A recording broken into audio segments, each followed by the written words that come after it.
Well, we're really excited for this conversation today on the Limitless Leadership Lounge. This is a tri-generational conversation for you, the emerging leader. Maybe you just got your first promotion. Maybe you're now a leader instead of an individual contributor. Maybe you've left your corporate job to start your own journey as an entrepreneur. Regardless, that's why we bring on guests like the one we have today. I am Jon Goehring, joined as always by Coach Jim Johnson, and we hope you're enjoying the content we're bringing you. We know you're going to be excited to dive in here with David Newman. He's a nationally recognized marketing expert, sales expert. He's the author of a bestseller, Do It Marketing. He also has Do It Selling. It's 77 instant action ideas to boost sales, maximize profits, crush your competition. His career has gone deep. Speaking, technology, professional services, a ton of experience David has from global firms. He's contributed to high success of a whole bunch of different companies and also improving their culture too. Delivering over 600 programs, including keynotes, seminars, strategic sessions since back in 1992. So David is a renowned speaker as well. And we're excited to dive into David's knowledge here. We're going to uncover a whole bunch of valuable insights for the young and emerging leader when it comes to marketing, selling, personal branding, and so much more. David, it's an honor to have you on. Thank you for joining us on the Limitless Leadership Lounge. John and Jim, thank you so much. This will be great fun. So let's talk about that young leader who's listening right now or watching, and they want to stand out and step up their personal branding game. You're an expert in the world of selling and marketing, but you mentioned a new project coming up when it comes to personal branding. So let's talk to that young and emerging leader who really needs to improve their personal brand. Absolutely. Well, the concept that I put everything under is market eminence. And the market could be your company, the market could be your department, the market could be your team, it could be your entire business, it could be your entire industry. And the idea behind market eminence is that you are not going to win by being the best at anything. I mean, very, very, very few people can win by literally being the best, right? The top 0.00001%. Where you can win is a game that you create, that a category that you design that is uniquely you. And so some people call that personal branding. I'm not crazy about that term, only because I think it's been abused and misused and misunderstood for so long. But this is really about a combination of three things. So you're a new leader, you maybe got that first promotion, like John was just saying, and you want to be the leaderest leader you can possibly be. And so you look at your mentors, you look at your role models, you look at more senior executives in the company. And there's a little voice in your head that says the path is for me to be just like them, dress like they do, talk like they do, blend in, make myself look like all the other people who do what I do or who do what I want to be doing in the next 3 years, 5 years, 10 years, right? Moving up the corporate ladder. That, my friends, is a recipe for disaster. Because the more that you look like, sound like, and act like everybody else, the more you blend in and the more you fade away. So, what needs to happen is you need to raise your personal visibility, you need to raise your personal credibility, and you need to raise the volume on your personal distinction. So you can call it distinction, you can call it differentiation, you can call it positioning.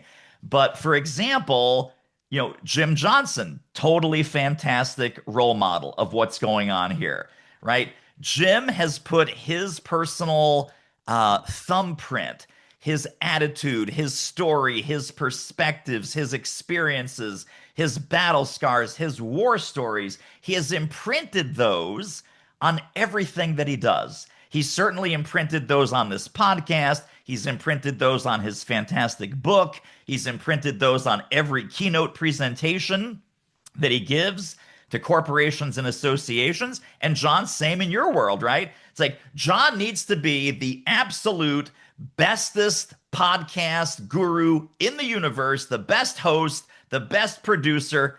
He's not going to win that.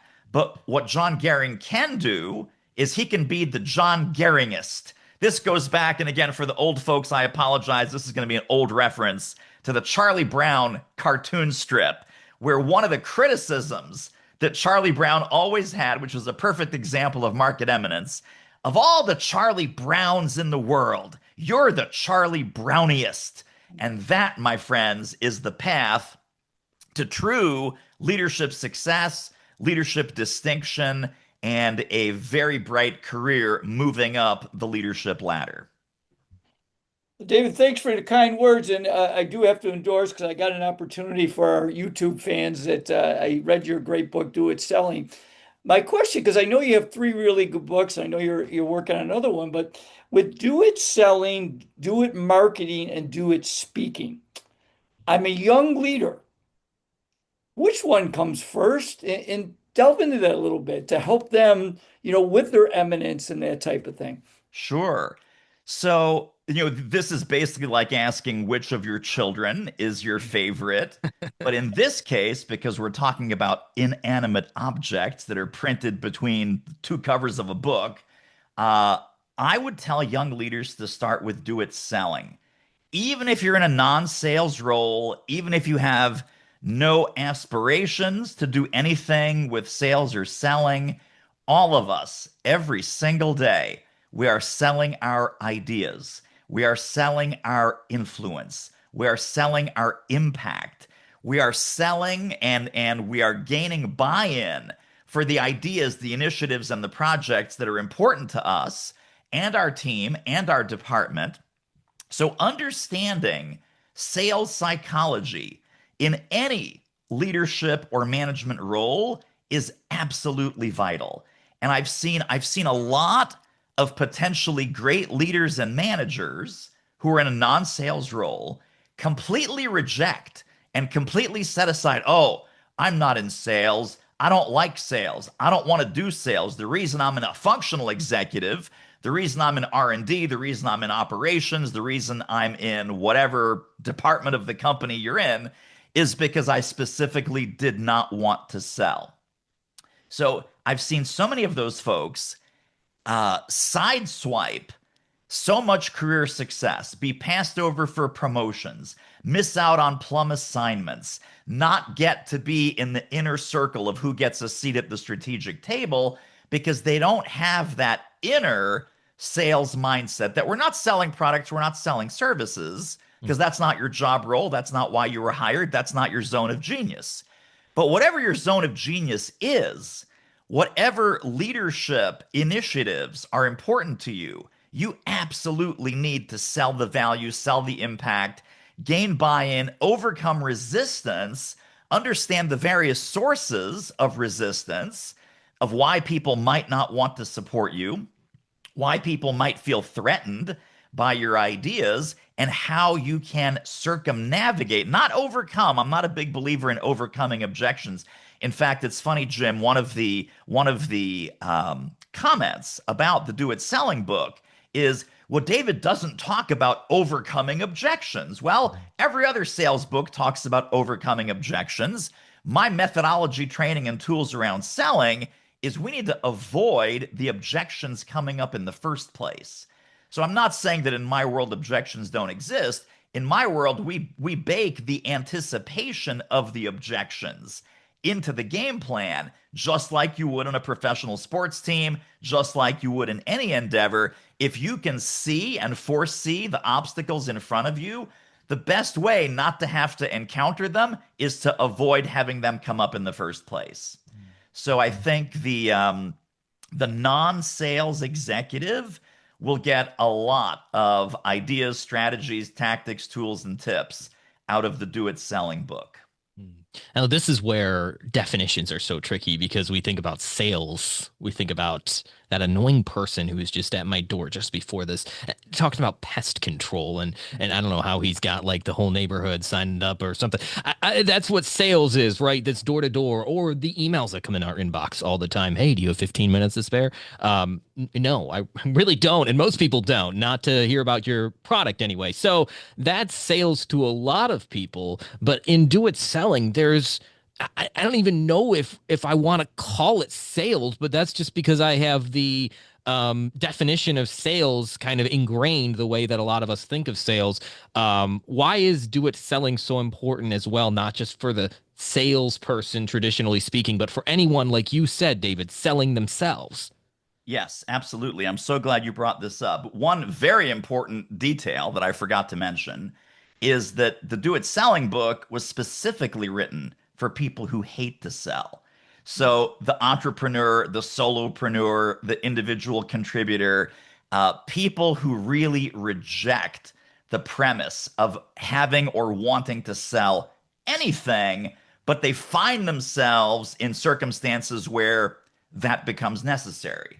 So I think if we take away the word sales and we take away the word selling, I think what almost everyone listening can get behind and can even somewhat get excited about is you're not a professional seller, you're not a professional salesperson, you're a professional problem solver. Mm. And this is true whether you're an executive leading a team or a project, or you are genuinely a salesperson or an entrepreneur or a solopreneur, and you are in fact selling your products and services. Sales is not job number one. Problem solving is job number one. And the entire come from the inner heart of where you need to put yourself when you're talking to your team, when you're talking to a prospect, when you're talking to an existing client or customer. It needs to be about serving before selling, and it needs to be about helping before pitching. Now, when you say to people, well, how do you feel about serving?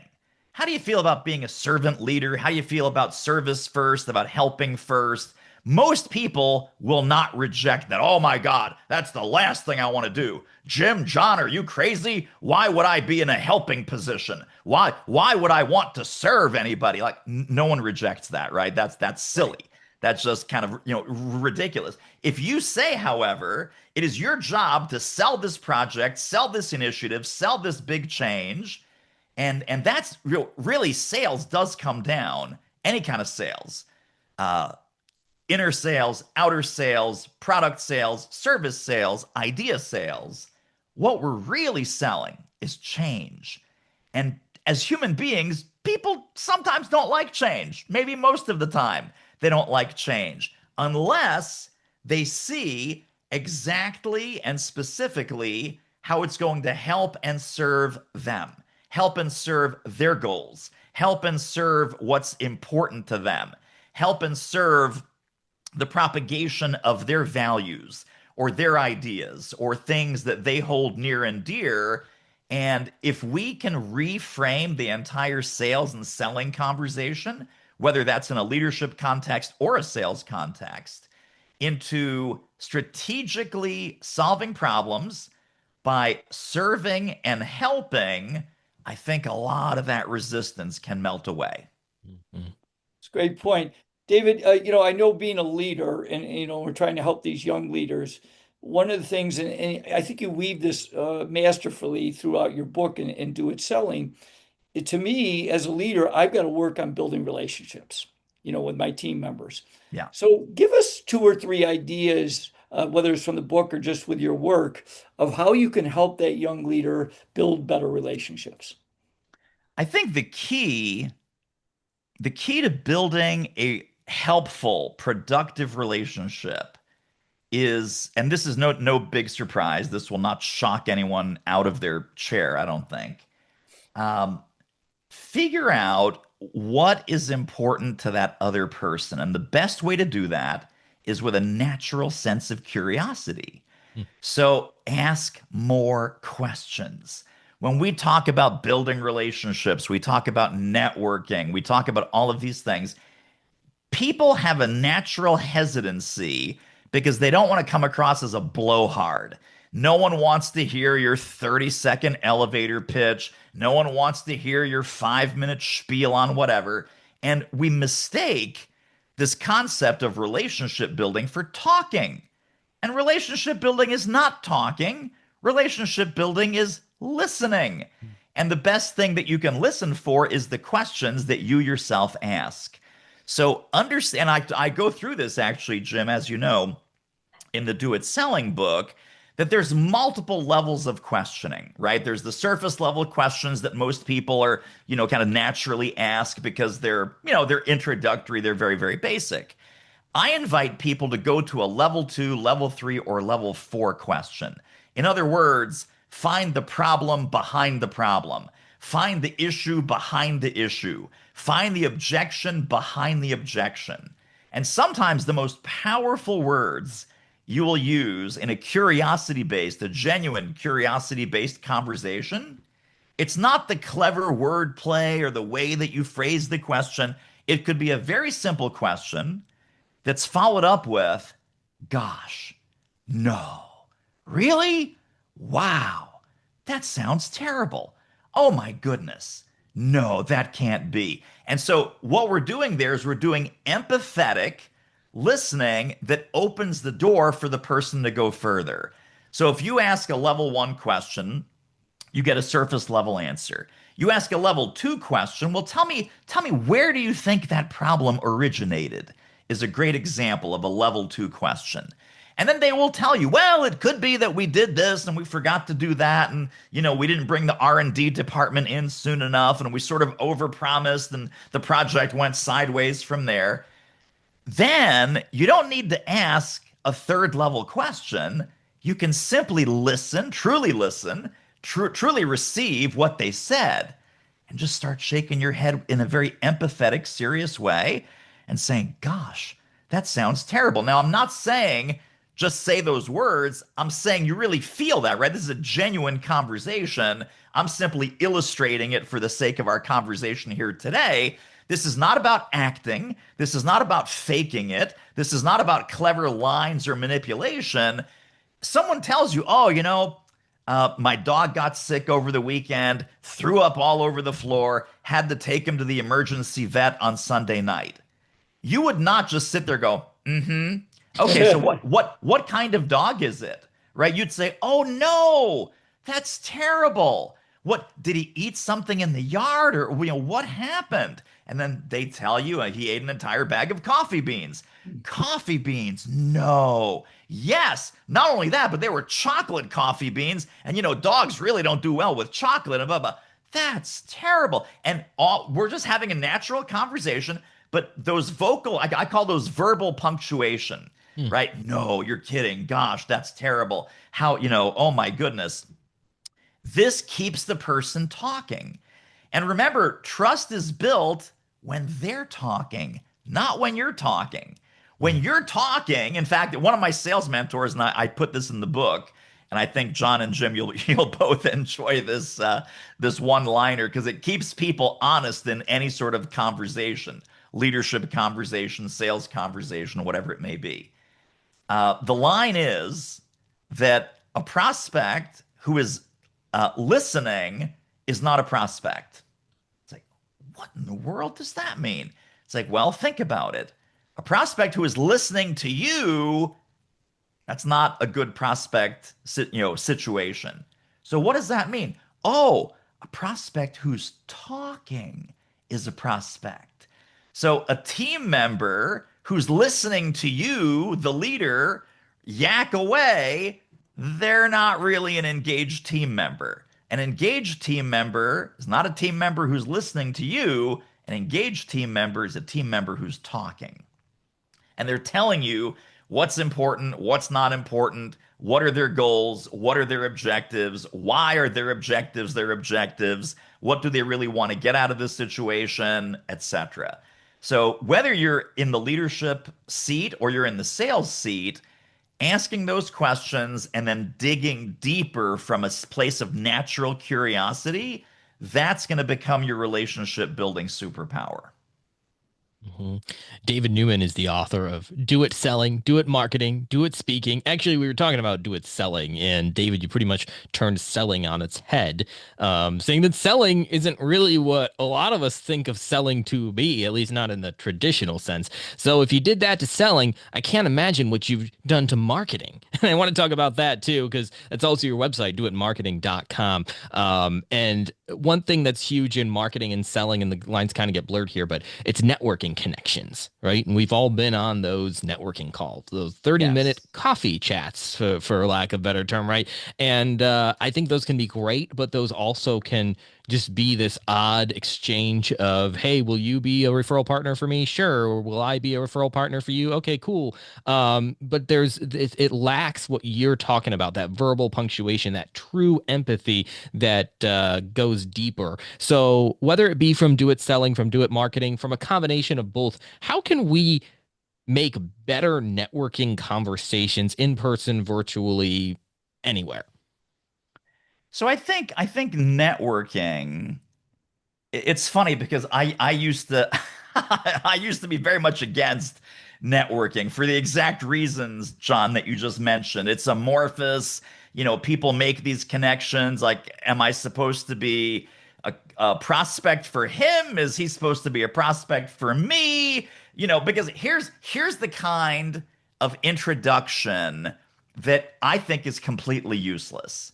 John, meet Jim. Jim, meet John. I'm sure you guys will have a lot to talk about. Thanks. Bye. It's like, what am I supposed to do with that?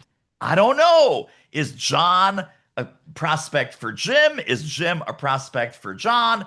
Is it referrals? Is one in a better position to refer the other? What made you think of connecting the two of us? Hey, two good people who should know each other. There's no data in there.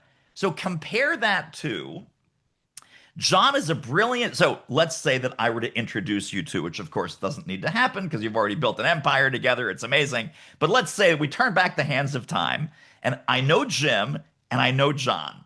And I've had a conversation or multiple conversations with Jim, similar with John. And I'm thinking, okay, I think these two folks could be tremendously helpful to each other.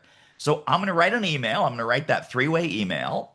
And I'm going to say very specifically, Jim is a very accomplished sports coach, keynote speaker, and author. He would love to get into podcasting. He doesn't necessarily want to get into the nuts and bolts. John is a brilliant podcast host and podcast producer. I think, you two will have a lot to talk about specifically around Jim's ideas and strategies to start a podcast and John's ideas and questions around professional speaking, getting on more stages, both in person and virtual. I think you two will be tremendously helpful to each other. Now, that doesn't even mean necessarily that there's going to be a financial relationship. Jim might not end up being a client of John. John might not end up being a client for Jim. But I'm seeing the Jim circle, I'm seeing the John circle, and for the two of you, I am painting in that intersection of why Jim might bring value into John's world and why or how John might bring value into Jim's world. Now that when you two start that conversation, we'll kind of fast forward this to the ultimate conclusion of this, right? Jim and John decide to have a call based on crazy David Newman saying you should get together and maybe, some wonderfulness will develop. Uh, Hey, Jim, I did some research on you. I watched your videos. I've ordered your book on Kindle from Amazon. What an amazing speaking career. What an amazing sports coaching background you have. I have a couple questions for you. Similarly, right, when it comes time to switch off, oh my God, John, you do all this amazing stuff with podcasts and voiceovers and hosting and producing. I would love to have 1/10 of the knowledge that you have in your little pinky. Tell me a little bit about podcasting and what does it take to get going and what does it take for long-term success and blah, blah, blah, blah, blah. So now what have I done? I have facilitated a value exchange, not necessarily a money exchange, although that might develop depending on who it is that you're connecting. But there's clarity onto why you're connected. There's common ground right in that introductory email of some things that John's going to want to ask Jim and Jim's going to want to ask John. And I've basically paved the way, right? Me as the introducer, I have paved the way for them to have a productive conversation. So now, when I sort of dig into networking as a gigantic, enormous waste of time, It's not about the two people who are networking. It's how they were introduced. And the lack of quality, the lack of specificity, the lack of detail, and the lack of depth in that introduction is what gives networking a bad name. The kind of introduction that I just mapped out, my dearest wish for the rest of my professional career is for the folks listening, please send networking introductions that way. When you get one of those weird ones, hey, Sally, meet Bob, Bob, meet Sally, don't respond to it. Go back to the introducer and either get on a phone, get on a Zoom call with them, give them a little 5 minutes of coaching. Hey, I got your introduction between me and Sally. At this point, I don't know what to do with it. She doesn't know what to do with it. The chances of this being a productive conversation, I know you're trying to help, and I appreciate that you're trying to help. Could you please put a little bit more detail in how I might be helpful to Sally and how Sally might be helpful to me? Just 2 or 3 sentences in each direction. Resend the email, and then I'll be glad to respond. So when you get that bad or weird or incomplete kind of networking introduction, don't accept it. Go back and coach your wonderful introducer to do this better. And if we can spread that and multiply and amplify that throughout the networking world of executives and entrepreneurs, I will have done my job on the planet. Mm, Well said. wow. Well, David, I got to delve into a little bit because obviously it's my world now as well as yours. In your Do It speaking, so you're coaching a young leader, and I know one of the things I kid leaders is they should be the CST, the chief storyteller. So as a speaker and as a leader, I think you have to have the ability to share stories. Like I always kid people, I think you need stories of warnings and examples. And stories of inspiration, we could go down. So if you're coaching a young leader, what would you share with them and how they can become a better storyteller? Well, that is a great question. So, my expertise is not specifically on presentation skills. I mean, obviously, I've spoken hundreds and hundreds of times. I do tell stories. Um, I think people they need to see themselves in a story. So, for example, in one of my marketing keynotes, I tell the story of this woman named Nancy in Buffalo. And she was a client, and she was absolutely brilliant. She wrote a fantastic book. And we're on one of our coaching calls, and she says to me, David, all these great strategies, all these great ideas, I hear you, I love you. My problem is I can't get out of Buffalo. I said, what? She says, I can't get out of Buffalo. So she lives in Buffalo, New York, and she says, every gig that I get, it's like down at the ladies auxiliary for $350, down at the chamber for $250, down in the church basement here in Buffalo for $300. She says, I can't get out of Buffalo. And I said, Nancy, I understand that you're well known in your community, and these are not high paying, high profile speaking opportunities that you're being presented with or that you're finding. And I told her, I said, the problem is not that you're being invited to the church basement or the ladies' auxiliary or the chamber. The problem is that you're taking them. And I said, a national level expert does not go down to the chamber for $250. A national level expert does not. And the moment I called her national level expert, this was a Zoom call, I could see her entire body language change. She started to sit up a little bit straighter. She started to have shoulders back a little bit. And she says to me, David, that's exactly what I needed to hear. Until this call, I never considered myself a national level expert. So I wasn't looking at these opportunities in Buffalo from the perspective of a national level expert. I was looking at these from little Nancy in Buffalo. And I said, little Nancy in Buffalo is gone. You know, we can have a little memorial service for her, but she's gone. I am looking at Nancy, the national level expert. And from then on, she went from like these $300 to $500 gigs to 5,000, 7,000, $10,000 gigs because her self-image, it was no longer little Nancy from Buffalo. It was national level expert. So, as an example of storytelling, everyone listening, if they're like, oh my God, I'm like Nancy in Buffalo, and it might be a different circumstance or a different situation, but when your self image does not match your external goals, your external hopes, dreams, financial objectives, etc., are you acting like the old you, or are you acting and have you taken on the mantle of the new you, the new self image? So I think if the more that we can share stories where people they're listening to the story, and it does not have to be beautifully eloquently delivered every single time. So that was like a, C plus B minus delivery of a probably an A minus or a B plus story. And it's not false humility. I mean, we've all seen amazing, fantastic, world-class storytellers tell amazing, world-changing stories. So that's the other thing. The bar for this is not high, right? We don't need you to be Tony Robbins. We don't need you to be Oprah to get the storytelling piece right. Share examples, share people, share case studies, share before and after stories of how people overcame the same kind of problem that you or your company or your product or your team solve, and make it human, make it relatable. And if you can add a little bit of humor, so much the better, because of course, humor also humanizes. And so that makes your story a little bit more enjoyable to listen to and more memorable to repeat to others.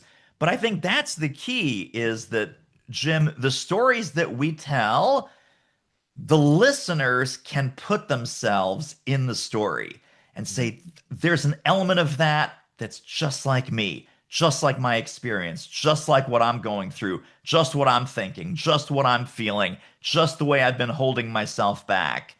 And those kinds of stories, they stick with people for years. Mm. Wow. Yeah, you got a protagonist there who's relatable in a lot of ways to all of the other. It may even be in the same city. I mean, we're an hour away from Buffalo, so that really hit home too. We're talking about David Newman, and this has been really fun so far. We just got into speaking, which is where I want to go to, because do it selling, do it marketing. Now there's do it speaking. And that seems selling and marketing are together, of course. Like we think of those two in the same vein, but we don't always think of speaking as part of building that personal brand too. What kind of speaking opportunities are you talking about here? And as a speaker, why would you encourage other young and emerging leaders to also pursue some speaking? So it's funny that to answer your question about how do these pieces all fit together. The Do It Marketing book came out, and that was again for the solo or small business owner, about marketing product, services, and ideas.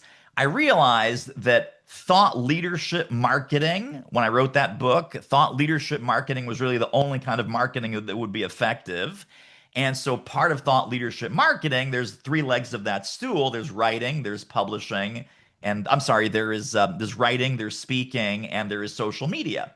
So writing makes you credible, speaking makes you visible, and social media makes you shareable. So it was natural at that point that I go, okay, well, let's dig into speaking. And the Do It Speaking book is not just for the professional speaker. So it's not just for the Johns and the Jims and the Davids of the world. It's for anybody who wants to make an impact on other human beings, whether that's your team, whether that's your department, whether that's an existing customer. Anytime that two human beings get together in the same space and share words vocally, that to me is a speaking opportunity. So one of my favorite reviews of the Do It Speaking book is someone read it and said, "Man, this David Newman character, he has put speaking in a much bigger box." And I love that. So I have, in fact, put speaking in a much bigger box. It's not just speaking on stages. It's not just speaking at conferences. It's not just seminars or team training or an internal meeting. When you're on a podcast like this is a fantastic speaking opportunity. You guys do this all the time. You've made your own platform. You've made your own stage on this amazing podcast. Each episode for you is a speaking opportunity. We, as your guests, are especially privileged because you're shining your spotlight on us. So for me, this is absolutely a speaking opportunity. Anytime that you are in front of other people, think of it as one to many. If you're in the sales mode, and I know some people are and some people aren't, in the sales mode, one to many lead generation. If you're in the leadership mode, one to many influence. So you could talk to all 20 people on your team one at a time, and you can have 20 meetings on the calendar over the next couple of weeks. Or you could say, hey, gang, we're having a team meeting today at 3 o'clock. You get up, you deliver an incredibly powerful, specific, valuable, a little bit humorous, and highly relatable 15, 20-minute talk laying out the future of your product, your service, your project, your company, your team, whatever you want to do. You have compressed time because instead of having 20 meetings, you've had one speech, one presentation, one speaking opportunity, and you've impacted 20 people. Now, should you follow up one-on-one? Should you follow up in small groups? Yes, sure, of course. But it is a thought amplifier. So whether you're speaking on a big stage, like the stages that Jim speaks on, whether you're speaking into a microphone, like what Jon and I do quite a lot, whether you're talking to a seminar room filled with 20 or 30 or 50 executives, one-to-many influence, one-to-many selling your ideas, one-to-many selling your impact or your vision is really, really, really important. And by the way, this also applies if your company does webinars of any kind, internal or external. If your company has a YouTube channel, every executive that is featured on that YouTube channel, whether it's for 2 minutes or 20 minutes or anywhere in between, so webinars, live streams, YouTube, all of those I put into the speaking bucket, and each one of those is an opportunity to impact and influence the key stakeholders that are important to your success. Well said. David, I have to delve in. When I was looking at your different materials, what you struck a real curiosity code with me, and that was you. One of the things I saw was 33 ways to make your 2025 your best year yet. You struck my curiosity. Can you share 2 or 3 of those 33? Are these the three word little nuggets or no? You know what? I just saw it as 33 ways to make 2025 your best year yet. So it could be the 3 words. I know you've done I that. know I so no, they're not actually. They're a little bit longer. So Okay. these are I so thank you for asking. This is one of my favorite things to do. I do so this particular one is not in that 3 word format, but I have like 77 sales ideas in 3 words. I have another 77 marketing ideas in 3 words. This one's a little bit longer. So I trot this out to set the intention for the year. So one of them, for example, is fewer resolutions, more resolve.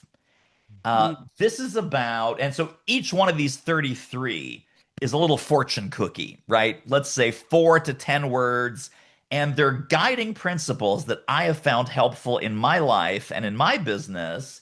So, for example, fewer resolutions, more resolve. When we promise a New Year's resolution is a promise to yourself. And I think the research says that that promise to ourselves is broken around 93% of the time. And it's broken 93% of the time, usually by February 28th. Mm. So it's like, oh, I'm going to lose weight. Oh, I'm gonna, hike, get more into hiking. I'm going to spend more time with my kids or whatever it is that you promise yourself. 93% of the time you don't, and you usually fail within 8 weeks of making that resolution. So New Year's resolutions really do not have a great track record. However, resolve, right? Resolve is the same root word as resolution. If you are resolved, let's say you want to lose 10 pounds, we're going to pick something simple. When you make a decision like that, make a resolved decision, your choices on a daily and hourly basis are easy, right? The reason that we go for the cheesecake, the reason that we don't go for the 2 mile walk with the dog is because, well, I don't feel like it. I don't feel like it lives in a vacuum. If you are resolved, truly resolved, that you've made the foundational directional decision, I'm going to lose 10 pounds. Not only do you not get the cheesecake, you don't even ask for the dessert menu. If there's a dessert buffet, you walk right by the dessert buffet because you decide that that is not part of your decision-making criteria right now.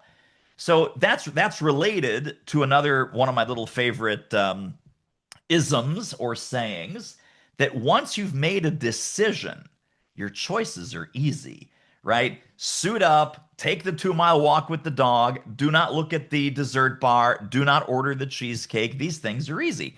When they're not easy, when we're tempted, when we stray off course, it's because we have not made a foundational internal decision, not just intellectually, but in our heart, in our soul. We have not made that very clear, very strong, decisive decision that I am going to. Not I want to. I want to is the path of good intentions, and we know where that leads. But, I am losing 10 pounds. I am going to spend more time with the kids or the grandkids or whatever it is. And then show me your calendar. Show me your planner. When's your next trip to go see those grandkids or whatever it is? So I think that's one of them. That's kind of a New Year's related one because it came out in January. Another one that I like is less excitement, more execution. And I wrote a much longer piece years and years ago called "Excitement is Killing Your Business." And the reason excitement is killing your business, and this is mostly for the entrepreneurial set, but it's true in corporate America as well. If your day-to-day business, your day-to-day leadership is incredibly exciting, there's always new things, I would argue that you don't really know what you're doing. You don't really know what you're doing. If there's all this new novelty, excitement, dynamism, once you have this really dialed in, especially in the entrepreneurial world, your marketing should be pretty boring. Your marketing should be pretty systematized based on process. It should be like a machine that you build. Imagine if we're building a space shuttle. We're building a new kind of space shuttle, and the lead engineer says, "Oh, we have new ideas all the time. We're constantly just throwing new stuff in." You'd be like, "I'm not getting on board that space shuttle." You want the building of that space shuttle to be highly systematic, highly organized, not a lot of randomness being introduced with new, crazy, exciting ideas. So when I say less excitement and more execution, most leaders, most entrepreneurs, they know what to do. They're just not doing it, or they're not doing it consistently enough. So if you have words like stability, process, execution, consistency, there's not a lot of excitement there. It's like, we have been doing this consistently with 0 failures and 0 safety incidents for 4.5 years. Well, is that exciting? Frankly, it is. Does it have a lot of excitement and random novelty mixed into it? It does not. It is making smart decisions day after day, consistently with rigor and discipline. So basically, and we have a whole bunch more of these that I could rant on about, but they're little fortune cookies. They're little kind of guideposts to success that are meant to spark some thinking. And not all of them will land with everyone that reads them, but I've literally, Jim, I've had people print them out and they say, "David, I printed this out and I made a poster and I put it on my wall." And sometimes I believe them and sometimes I don't. But I say, "Hey, could you snap a photo and email that to me?" And they do. They actually have big posters that they've put on their wall in their office. They send me a picture, it makes my day, it makes my week, it makes my month. I am thrilled because they resonate with these little fortune cookie size bites of wisdom. That's a really Brilliant. good thing, John. But one of the things, obviously, I coached basketball for a long time, and I always just tell our players, if you don't master the basics, it's hard to make the game exciting. So, really, really great point there. So, go Yeah. ahead, John. Yeah, so that's brilliant stuff there, David. And I want to hone in our final minutes here on a word that you said that means everything for selling, marketing, speaking, or frankly, any professional effort you have, and that is consistency. And so many of us struggle because we have so many new ideas and we want to reinvent the wheel every time something pops into our heads, right? And this, especially like you said, is for those entrepreneurs, right? But it can really be in any area. Talk about a couple of ways that you suggest, a couple of strategies to be more consistent and have more of that resolve rather than just bouncing off ideas to actually follow through for the entrepreneur who does know what needs to be done but struggles to do so consistently. Yes. So I think there's two paths to getting this right. One is process and the other is people. So about 7 years ago, I hired a fractional COO, so a fractional chief operating officer, because I am the crazy visionary, the creative, the mile a minute idea guy. And I needed someone outside of my head who thinks completely differently than I do, who thinks in terms of process and systems and rigor and discipline. And so we get along amazingly well. We are completely opposite. And so opposites attract in this case, right? There's the creative visionary, then there's the systems sort of operator, implementer type of personality. But that was a huge leap forward because he keeps me grounded, he keeps me focused, he takes that creative energy that I have and is able to direct it and redirect it to the most profitable, productive avenues. So it doesn't squelch my creativity, it just focuses and directs it. So if you're lucky enough to work with someone as a leader, you have another leader, you have a mentor, you have a second in command person who's working under you, you can assign them that task. It's like your job is to keep David within the guardrails here and keep him from bouncing off the ceiling all the time. The second thing, so the process part, if you don't have the people, but maybe you're an entrepreneur, solopreneur, and you are the mile a minute creative idea person, I have gotten into the habit of using a structured journal. And there's lots of different brands and lots of different companies. The one I happen to use is called the Self Journal from the Best Self Company. And it is a personal organizing and goal setting and time management tool, kind of three different areas at once.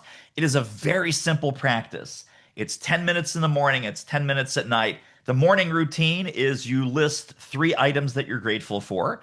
You map out your day, whether you have an electronic calendar or not. It helps to transcribe. I find it helps, but they also have done the psychological testing that it does actually help all of us, no matter how digitally native we are. Grab a pen, grab a pencil, write down the key parts of your day.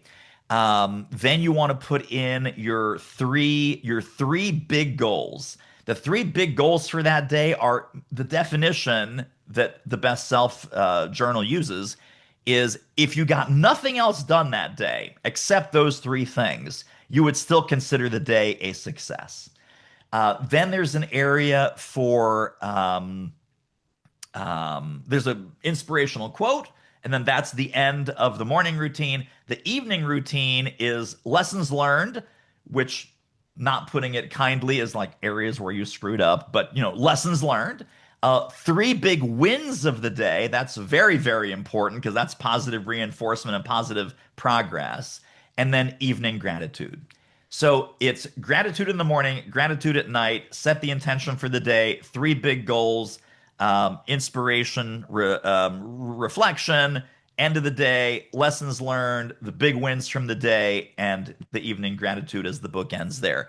That little 20-minute process, 10 minutes in the morning, 10 minutes at night, I get all kinds of creative ideas. And again, the job of the person or the process is to keep your goals front and center and to build some kind of guardrails where you can make significant progress to your goals without getting distracted or derailed. So between the person who's my COO, if I didn't have the person, I would lean even more heavily into the process of this daily visioning and planning of what is the most important thing that I need to work on, that I need to accomplish, no matter what shiny object, no matter what distraction, no matter what calendar disruption or emergency happens to pop up. It keeps me focused on the mission of the day. And that's been very helpful. That's great. I always talk to leaders about the bookends of your day and how you start and how you finish are really powerful. So thank you. So David, I know, first of all, I just want to thank you so much for your wisdom and your time today. I have my final question. I know Jon will wrap it up here, is that I do want to delve a little bit into, because I know our friend Jon was a guest on. Tell us a little bit about your Doing Selling podcast. Yeah, so it's called The Selling Show. Selling And show, yes. it actually, it's funny because it started out as the speaking show. So again, from moving from marketing to speaking to selling, the show has evolved as well. And it's really about the kind of sales that we're talking about here. It's not purely selling products and services. It is about selling ideas, selling your market eminence, selling your influence, and selling your impact. So we have all kinds of fascinating folks on there. And some of it is directly relevant to leadership. Some of it's directly relevant to sales. Some of it's just really cool, interesting people that I meet. And I want to showcase the way that they think.